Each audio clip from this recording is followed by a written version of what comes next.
자, 16차시 교과서 52쪽에서 57쪽까지 해당하는 내용이 되겠습니다.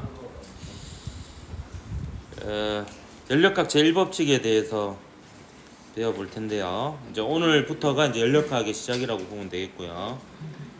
제목은 연력학 제1법칙이지만 오늘은 연력학 제1법칙을 다루지는 않고 연력학 제1법칙을 배우기 위한 전 단계로 연력학에 필요한 개념들에 대해서 좀 배워볼 겁니다. 네. 학습 목표는 연력학 제1법칙을 이용하여 연력학 과정에서 온도와 압력의 변화를 설명할 수 있다라고 되어 있는데, 온도는 보통 대문자 T로 나타내고요. 압력은 P로 나타냅니다. 근데 이게 끝이 아니고 요거랑 이제 부피까지 포함해서 요 세 개가 기체의 상태를 나타내는 물리량입니다. 그래서 이 녀석들의 변화를 이제 연력학 제1법칙과 오늘 배우게 될 이상기체 상태 방정식 이 두 개를 이용해서 온도가 증가하는지 감소하는지, 압력이 증가하는지 감소하는지, 부피가 증가하는지 감소하는지를 이제 판별한다, 그렇게 보면 되겠습니다. 이 세 가지 상태를 알면 그 기체 상태에 대해서 우리가 안다라고 얘기를 할 수가 있습니다. 압력, 부피, 온도, PVT 이렇게 되겠고요.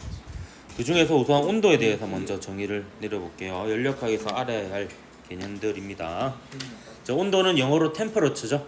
그래서 그 첫 글자를 따서 T라고 보통 표기를 하고요. 꼭 반드시 그런 건 아닌데 섭씨 온도를 소문자 T, 절대 온도를 대문자 T로 나타내는 경향이 있습니다. 일반적으로. 그 섭씨 온도는 단위가 도씨고요. 물의 어는 점을 0도씨 1기압에서 물의 끓는 점을 100도씨로 해서 100등분한 셀시우스라는 사람이 창안한 온도 체계 방식이어서 그 셀시우스식 온도이고요. 섭씨 온도가 된 이유는 그 셀시우스를 한자어로 하면은 섭씨가 됩니다. 그래서 농담이 아니고요. 이건 진짜입니다. 찾아보세요. 그래서 셀시우스를 이제 중국식으로 하면은 이제 섭씨가 돼가지고 섭씨 온도 이렇게 하고 이제 그렇게 도씨, 셀시우스의 첫 글자 C가 되겠습니다. 자, 이건 절대 온도입니다. 그 켈빈이라는 사람이 창안한 방식이어서 켈빈이라고 이렇게 쓰고요. 켈빈이라고 읽습니다. 켈빈. 절대 온도를 만약에 제가 창안했다면 옥이 되었겠죠. 켈빈. 요거는 이제 그 연력학에서 이제 그 온도라는 게 결국에 기체 분자의 평균 운동 에너지라는 걸 알게 됨으로 해서 절대 온도가 정의 내려졌습니다. 기체 분자의 평균 운동 에너지니까 최소값이 있죠. 운동 에너지는 0이 최소거든요. 그래서 모든 기체 분자의 운동 에너지가 0인 그때의 온도를 0켈빈, 절대 온도 0도로 잡고 섭씨 온도랑 똑같은 온도 간격으로 만든 게 절대 온도가 되겠습니다. 그래서 이 사이 관계식은 이렇게 됩니다. 절대 온도는 섭씨 온도 더하기 273. 왜냐하면 마이너스 273도씨가 0켈빈이에요. 그러니까 영하 273도씨 되면은 모든 기체 분자가 정지 상태다, 이렇게 볼 수가 있겠습니다. 여러분 못 겪어봤죠? 군대에 가게 되면 영하 한 20도 정도까지는 겪어볼 수 있는데요. 영하 10도 이하 내려가면 더 이상 온도는 의미가 없어집니다. 다 똑같습니다. 영하 10도 이하로 내려가면 거의 다 똑같고, 바람이 부냐 안 부냐가 굉장히 중요한 요소가 됩니다. 한 영하 7, 8도 이상 내려가면은 기가 아파요. 기가 시려가지고. 그래서 그 기도리가 반드시 필요합니다. 우주의 평균 온도가 어느 정도인지 알아요? 우주 272켈빈. 아니요, 우주는 마이너스 272도. 예, 그 뭐 비슷합니다. 한 4켈빈 정도 되거든요. 3켈빈, 4켈빈. 마이너스 269도. 우주의 평균 온도가요. 그러니까 지구는 핫플레이스라 볼 수 있죠. 그거에 비하면 이제 굉장히 뜨거운 곳이다. 이제 우주 평균으로 보면 한 300켈빈 가까이 되잖아. 290켈빈 이렇게 되니까 그렇습니다. 태양은 더 미쳤죠. 별로 안 미친 거잖아. 그래요? 뭐 뜨거운 거 많잖아. 뜨거운 거 많은데 대부분은 이제 거의 비어 있는 공간이고 대부분은 차가워요. 지구 정도면 굉장히 뜨거운 곳이라고 볼 수 있습니다. 자, 압력은 이제 연력학에서 힘 대신 쓰이는 물리량이고요. 이게 보통 유체를 다루기 때문에 기체나 액체를 다루기 때문에 정확한 힘을 좀 표현하기는 어렵고 단위 면적당 받는 힘이라는 개념으로 압력이 주로 쓰입니다. 이 압력은 면적분의 힘, 면적당 받는 힘이 되겠고요. 여기다가 이제 면적을 곱하면 그 면적이 그 유체로부터 받는 힘이 됩니다. 그러면 요 압력은 뉴턴 퍼 미터 제곱이 되고요. 단위가. 요거는 따로 이름이 있습니다.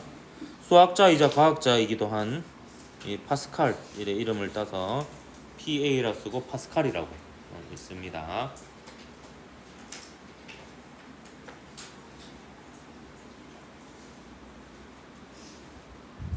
넘어갈게요. 네. 자, 그 다음에 열이라는 개념도 알아야 됩니다. 열은 에너지이기도 합니다. 예. 그래서 열 에너지라고도 하고요. 에너지의 한 형태입니다. 그래서 열은 온도가 다른 두 물체 사이에 이동하는 에너지다. 이렇게 볼 수가 있겠습니다. 그리고 열량은 그 이동한 열의 양인데 열량 그냥 거의 동의어로 쓰이고 있습니다. 그래서 열이라고 할 때도 있고 열량이라고 할 때도 있고 열 에너지라고 할 때도 있고 뭐 다 같은 말이다. 대동소이함값이라고 보면 되겠고요. 온도가 다른 두 물체 사이에 이동하는 에너지인데 그 에너지를 이제 열 에너지라고 얘기를 하는 겁니다. 그래서 열이 일종의 에너지의 일종이라는 걸 밝혀낸 사람이 바로 줄이에요. 그래서 그 사람의 이름을 따서 이제 에너지의 단위를 줄이라고 하고요. 그래서 그 줄이 밝힌 게 1칼로리라는 열 에너지가 열량이 4.2줄에 해당하는 역학적 에너지하고 같다라는 것을 밝혀냈습니다. 그래서 이 줄이 했던 실험이 궁금하면 이제 물리학 2를 선택하면 물리학 2에 줄이 했던 요 실험에 대해서 알 수 있게 되겠습니다. 자, 중학교 때 요거 거꾸로 해가지고 문제 틀린 적 있어요. 1칼로리가 4.2줄인데 1줄은 4.2칼로리라고 잘못 계산해가지고 그것도 선생님이 또 잔인하게도 그렇게 했을 때 나오는 답을 보게 해놓으셨더라고. 그래가지고 이게 그래도 이제는 확실히 알아요. 칼슘의 절대값은 4.2줄이다 이렇게 기억을. 여기 보면 줄이 이렇게 양쪽에 있잖아요. 이렇게. 그렇게 이제 기억을 했습니다. 요 1칼로리는 그 물로 정의한 거예요. 물 1g을 1도씨 올리는데 필요한 열량이 1칼로리고요. 물 1kg을 1도씨 올리는데 필요한 열량이 1kcal입니다. 그래서 어제 저 유머 게시판을 보니까 이제 물리학자가 나와가지고 그 자기는 이제 살을 빼기 위해서 운동을 하지 않는다 그러더라고요. 왜냐면 운동을 해봤자 이걸 에너지로 계산해 보면 뭐 밥 한 공기를 만큼 운동하기가 굉장히 어렵대요. 그래서 살을 빼려면 결국에 먹는 걸 줄여야 된다. 이게 이제 결론이에요. 실제로 그래요. 그 운동으로 소비하는 칼로리가 생각보다는 그렇게 되게 많지는 않아요. 그러니까 이제 사실 그 음식량을 조절하는 게 더 물리적으로 훨씬 더 효과적이다 이렇게 볼 수가 있습니다. 그리고 이제 생각을 많이 해야 돼요. 생각하는데 에너지가 많이 들거든요. 그래서 머리를 많이 쓰는 사람들이 보면은 많이 먹어도 이제 살이 많이 안 찌고. 탄수화물을 많이 먹어도 괜찮아. 머리 어땠으니까. 하여튼 뭐 그렇습니다. 밥 한 공기가 150kcal잖아. 150kcal니까 1kg의 물을 150도 올리는 거네. 150도를 올릴 수 없잖아요. 그러니까 1.5kg의 물을 0도씨에서 100도씨까지 올리는데 필요한 열량을 여러분 밥 한 공기로 먹고 있는 거예요. 그게 100배예요. 예. 근데 그게 왜 그럼 우리는 어떻게 그걸 다 소비하고 있느냐? 체온 유지하는데 굉장히 많이 소비하고 있고요.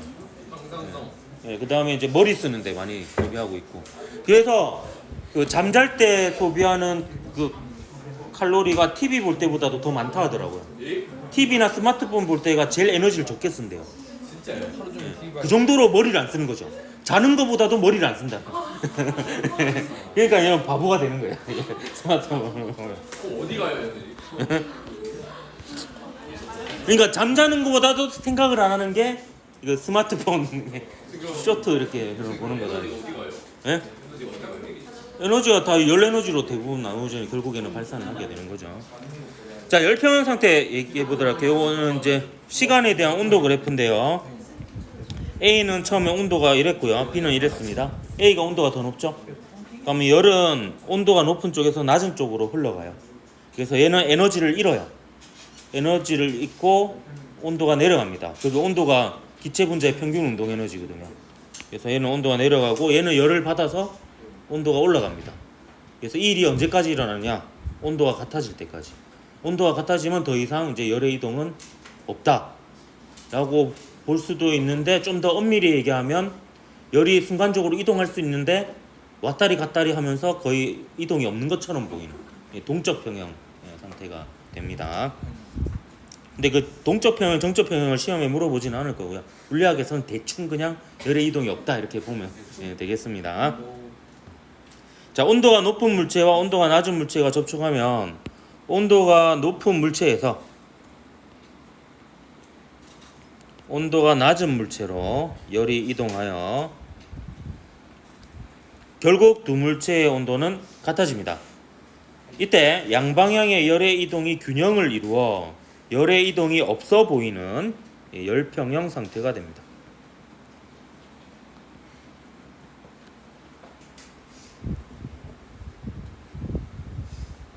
그래서 온도라는 개념하고 열의 이동이라는 개념을 이제 여러분 알아야 되고, 열은 항상 자연스럽게 내두면 온도가 높은 쪽에서 낮은 쪽으로 흐르게 되어 있습니다. 그건 연력각체 2법칙과 관련이 되어 있는데 그거는 다 다음 시간에 설명을 해주도록 할게요. 연력각체 1법칙, 2법칙 말고도 연력각체 0법칙도 있습니다. 잠깐 소개하고 넘어가도록 할게요. 왜 0법칙이냐? 1법칙, 2법칙이 발견되고 나서 나중에 발견되었어요. 근데 이게 원리적으로 치면 3법칙이라고 하기에는 좀 더 근원적인 법칙이 되어서 이제 0법칙이라고. 그렇다고 1법칙, 2법칙을 넘겨가지고 2법칙, 3법칙으로 넘기기도 좀 그렇고. 그래서 앞에 새치기를 한 상태다. 이렇게 보면 되겠습니다. 되게 너무 당연한 말이에요. 물체 A하고 B가 열평형을 이루어요. 그러면 얘를 접촉해도 열이동이 없겠죠? 그러면 A하고 C도 열평형을 이룬다라고 쳐요. 그러면 B하고 C도 열평형을 이룬다라는 게 연력각체 0법칙입니다. 네. 이게 뭐 온도계의 원리라고 하는데요. 그래서 이렇게 열평형으로 온도 재고 이렇게 열평형으로 온도 재면 그게 같으면 이 두 개가 온도가 같다라고 볼 수 있다. 뭐 이렇게 얘기할 수 있다라고 합니다. 그러네요. 자, 넘어가서 또 연력학제 1법칙을 배우기 위해서 또 필요한 물리량이 몇 개 더 있습니다. 오늘 좀 새로운 개념이 많죠. 이때 기체가 외부의 한 일에 대해서 좀 정의를 내리고 가도록 할게요. 여러분이 앞으로 계속 주구장창 봐야 될 시스템입니다. 요거에 대해서 설명을 좀 할게요. 요게 실린더입니다. 실린더인데 대체로는 단열되어 있는 경우가 많아요. 열 출입이 차단되어 있는. 근데 열이 출입 가능한 경우도 있고요. 그렇습니다. 이렇게 동그랗게 되어 있는 이 부분이 피스톤이라고 하는 부분입니다. 요거는 이제 움직일 수가 있습니다. 그런 상황이고요. 그러면 요 실린더하고 피스톤으로 이루어진 요 내부 공간 있죠? 내부 공간에는 기체가 갇혀 있습니다. 그래서 이 기체 분자는 외부와의 출입은 없는 상태예요. 그러니까 기체 분자의 총 개수는 변하지 않는 그런 상태고요. 근데 부피는 변할 수 있는 이런 상황입니다. 이때 연력학 제1법칙에서 이제 그 주어가 되는, 항상 주어가 되는 부분은 요 안에 있는 기체입니다. 요 안에 있는 기체를 기체라고 지칭할 때도 있고 개라고 할 때도 있고요. 도구 아니고요. 개, 이 시스템 개라고 할 때도 있고 내부라고 할 때도 있고요. 기체라고 할 때도 있습니다. 다 같은 말입니다. 기체, 개, 내부 이렇게 볼 수 있는데, 요 기체가 외부에 한 일은요, 일단 기체가 힘을 줘서 뭔가 움직임을 일을 하는 거잖아요. 그럼 일단 실린더에는 일 못합니다. 실린더에 일을 한다는 건 깨진다는 거예요. 깨지는 거고, 결국에 일을 할 수 있는 대상은 요 피스톤입니다. 그리고 기체는 이 피스톤을 밀 수밖에 없습니다. 기체가 당길 수는 없거든요. 이 안에 있는 기체가. 그래서 기체가 이 피스톤에 힘을 가하는 방향은 항상 똑같습니다. 이 방향이에요. 그래서 이 방향으로 이동하잖아요. 그러면 양의 일을 한 거예요. 부피가 증가할 때 양의 일을 한 거예요. 근데 이 방향과 반대 방향으로 움직이잖아요. 외부에서 얘를 잡고 이렇게 밀 수 있잖아요.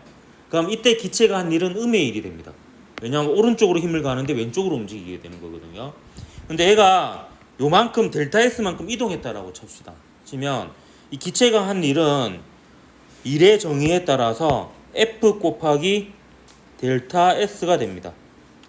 이건 역학에서 말하는 이제 일의 정의죠.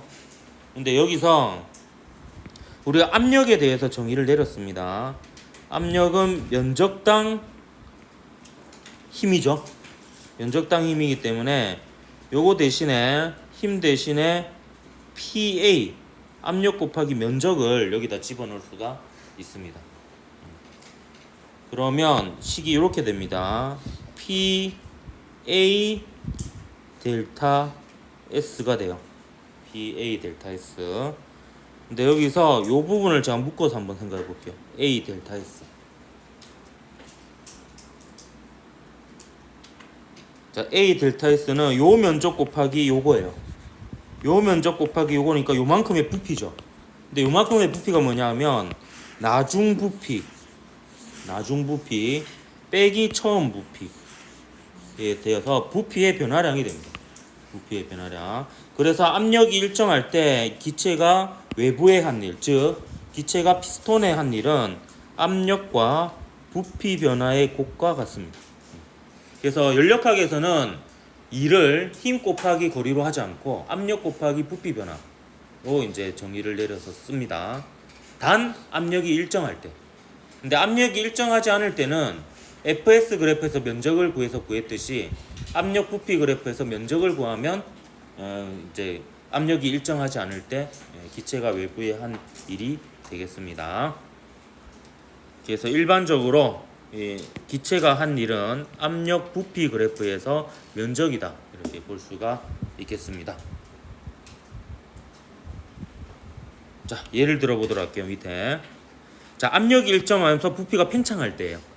이때 일은 요 면적인데 면적 보면은 P 곱하기 V2 빼기 V1 이렇게 되죠. 그렇게 이제 구할 수 있고 요 면적이 1이 되기도 합니다. 이때는 1이 플러스죠. 1이 플러스인 경우는 잘 보면 부피가 증가하는 경우입니다. 그래서 이걸 여러분 같은 걸로 봐야 됩니다. 1이 플러스다. 곧 부피가 증가한다. 이렇게 보면 되겠습니다. 거꾸로 이렇게 가는 경우 봅시다. 이렇게 가는 경우 요 면적은 압력 곱하기 나중 부피 빼기 처음 부피하면 나중 부피가 더 작고 처음 부피가 더 크니까 부피의 변화량이 음이 됩니다. 그래서 요 면적이 음이 돼요. 그래서 W가 마이너스라는 것은 부피가 감소하는 거라고 볼 수가 있습니다.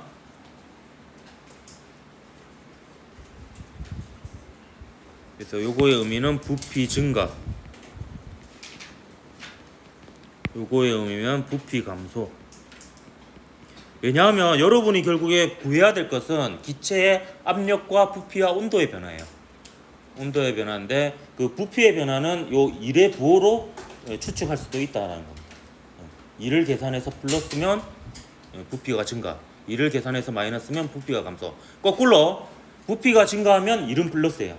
부피가 감소하면 1은 마이너스입니다. 이렇게 쓸 수가 있고요. 압력이 변하는 경우에는 요 면적이 1인데 요렇게 변하면 부피가 증가하죠. 그럼 1이 플러스고 요렇게 변하면 부피가 감소하죠. 그럼 1이 마이너스입니다. 나중에 적분을 배우면 여기서 여기까지 적분하면 플러스가 나오고요. 여기서 여기로 적분하면 마이너스가 나옵니다. 그게 면적을 구하는 과정이고 적분을 하는 과정입니다.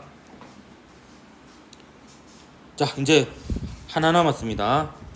이상기체 상태 방정식인데요. 요 상태 방정식이라고 이 상태라는 거는 압력, 부피, 온도를 얘기하는 겁니다. 그래서 압력과 부피와 온도 사이의 관계식인데요. 앞에 이상기체가 붙었죠.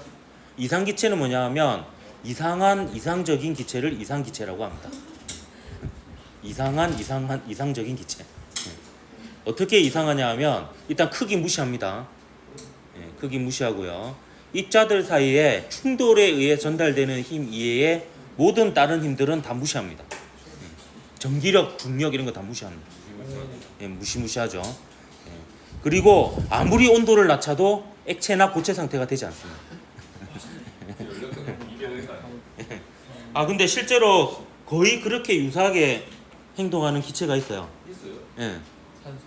예, 아니요, 헬륨이랑 같은 라인. 아, 헬륨, 네온, 아르곤, 안정. 예, 이런 것들이 거의 이상기체처럼 행동을 합니다. 그래서 얘네들의 압력과 부피의 온도 사이 관계식은 이렇게 됩니다. 일단 요 식을 외워야 됩니다. 압력 곱하기 부피의 곱은 nRT 이렇게 되겠습니다. 다 뭔지 써줄게요. T는 압력, V는 부피, 그 다음에 T는 절대 온도입니다. 이건 섭씨 온도 하면 안 됩니다. 이건 절대 온도입니다. 그 다음에 R 있죠, R. R은 기체 상수인데요.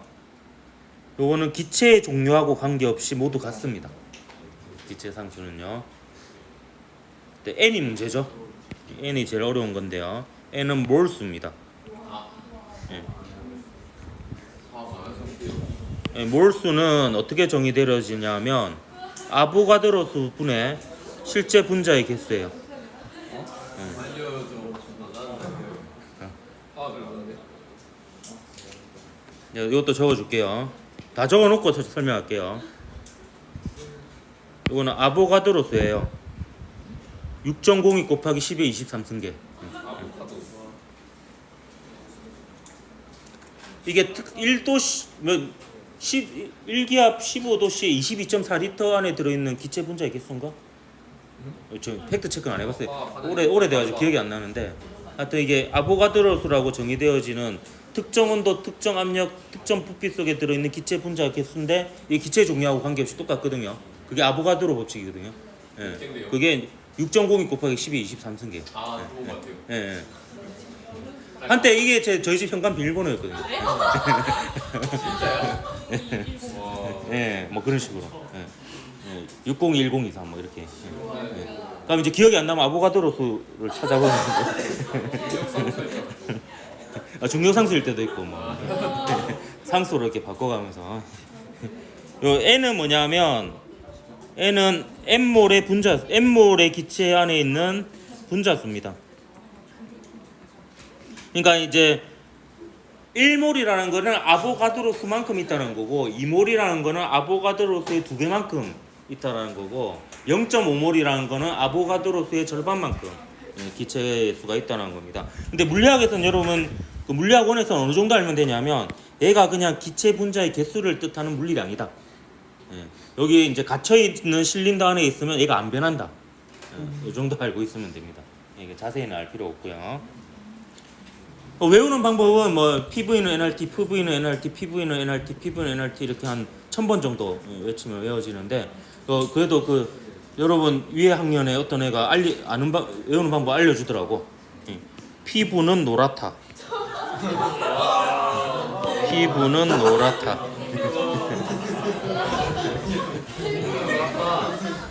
네, 뭐 이렇게 외우는 게 있고요. 여기에 이제 보일의 법칙과 샤를의 법칙과 보일-샤를의 법칙, 아보가드로 법칙이 다 들어 있습니다. 보면 일정량의 기체인데 온도가 일정할 때 압력과 부피가 반비례한다는 왜? 하원이 예외. 하원이 예외. 하원이는 노랗다 쓰면 안 돼. 기분은 뭐. 좋다. 예. 아, 이거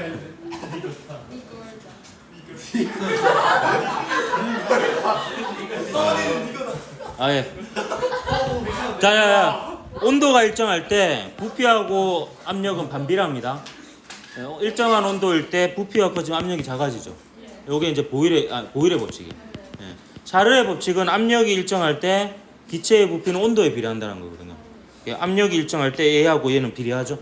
요게 샤를의 법칙이고요. 보일-샤를의 법칙은 T분의 PV는 T-분의 P-V-예요. 그 전제 조건이 뭐냐면 NR이 일정할 때입니다. 이 갇혀있는 기체에 대해서 T분의 PV는 T-분의 P-V-다. 이게 보일-샤를의 법칙이거든요. 그러니까 아보가드로 법칙은 어떻게 되느냐? 저는 아보가드로 법칙이 어떻게 되냐면 등온, 등압, 등부피, 등분자수. 이게 뭐냐면 같은 온도, 같은 압력, 같은 부피에 들어있는 분자의 개수는 기체의 종류와 관계없이 똑같다가 이제 아보가드로 법칙이에요. 그래서 여기에 그 네 가지 법칙이 다 들어있다 이렇게 보면 되겠고요. 물리학원에서는 어떻게 쓰이냐면 연력학 제1법칙을 다음 시간에 배울 텐데 연력학 제1법칙으로 알 수 있는 게 부피가 어떻게 변하는지 온도가 어떻게 변하는지를 알 수 있어요. 그러니까 나머지 기체의 압력이 어떻게 변하는지는 이 식으로 나머지 퍼즐 조각을 맞춰야 됩니다. 그리고 또 하나 다음 시간에 배울 연력학 제1법칙은 상태 1에서 상태 2로 변하는 동안에 물리량의 변화를 나타내는 거예요. 근데 이 상태 방정식은 어떤 특정 순간에 순간이라고 적을게요. 어떤 특정 순간에 그 순간의 압력과 부피와 온도 사이의 관계식입니다. 그래서 연력학 제1법칙은 조금 다릅니다. 이거는 특정 순간의 온도와 압력과 부피 사이의 관계식이고 연력학 제1법칙은 변화가 있을 때 어떤 상태 1에서 상태 2로 변할 때 그 여러 가지 이제 그 에너지의 흐름에 대한 식이 연력학 제1법칙이다. 이렇게 볼 수가 있겠습니다. 그래서 P분은 노랗다. 이거는 여러분 좀 기억을 해야 되고요. PV 이퀄 NRT. 그래서 압력과 부피와 온도 중에서 두 개를 알면 나머지 하나는 이 식으로 구할 수 있다. 이렇게 보면 되겠습니다. 그다음 열기관은 다다음 시간에 이제 배울 거고 연력학 제2법칙과 관련되어 있는데 열을 일로 변환시켜주는 장치입니다. 예, 열리라는 기관이죠. 예. 내가 할래 했는데. 예. 뭐 증기기관, 내연기기관, 스털링기관 이런 것들이 있겠습니다. 열기관을 10개 나열해봐라 뭐 이런 거 소주는 해볼까요? 10개는 나도 못 하겠는데. 선생님 고민하시잖아. 예. 뭐 여기까지 합시다. 예. 다음 시간에 연력학 제1법칙 할게요.